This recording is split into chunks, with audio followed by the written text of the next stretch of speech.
Oprah Winfrey built one of the most powerful media empires in American history. But the story behind it is far more complicated, far more painful, and far more human than most people realize.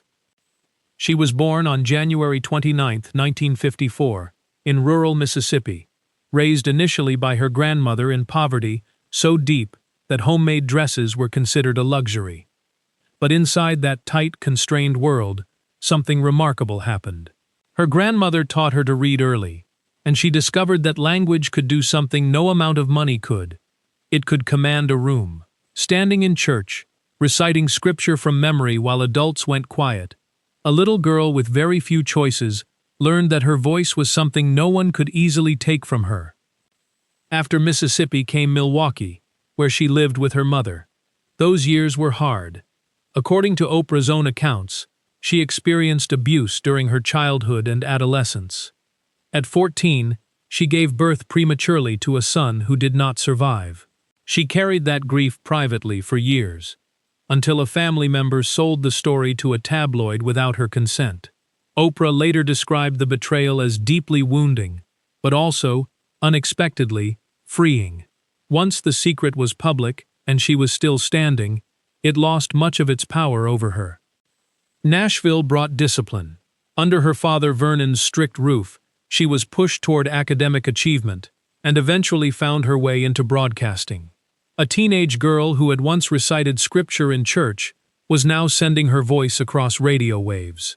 That trajectory led her to television news, where she quickly discovered a problem. The industry wanted emotional distance. Oprah kept responding like a human being.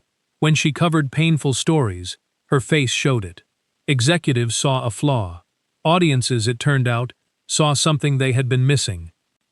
After being moved out of her anchor role, she landed in a format that actually fit her. The talk show. In Baltimore, and then Chicago starting in 1984, she sat closer to her guests, leaned in, and made people feel genuinely heard. Within months, she had overtaken the dominant local competition. By 1986, she was syndicated nationally. The reason wasn't mystery. When Oprah spoke with someone, it felt less like an interview, and more like recognition. In 1988, she took a step that changed everything. She founded Harpo Productions and took ownership of her own show. For a woman whose private story had once been sold without her permission, gaining legal control over her work carried enormous personal weight.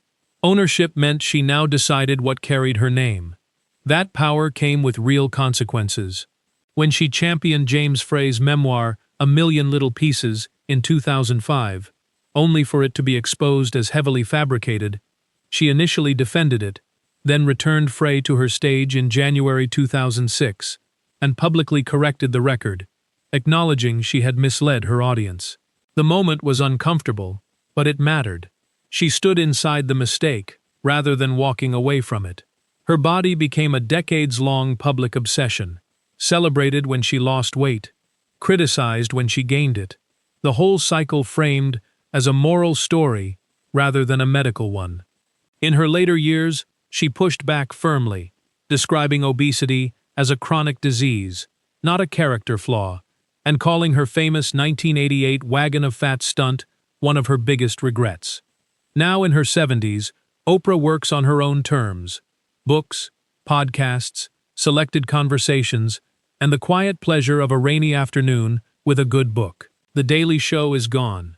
The voice remains, and the students she has educated across 2 continents carry forward what no broadcast hour ever could.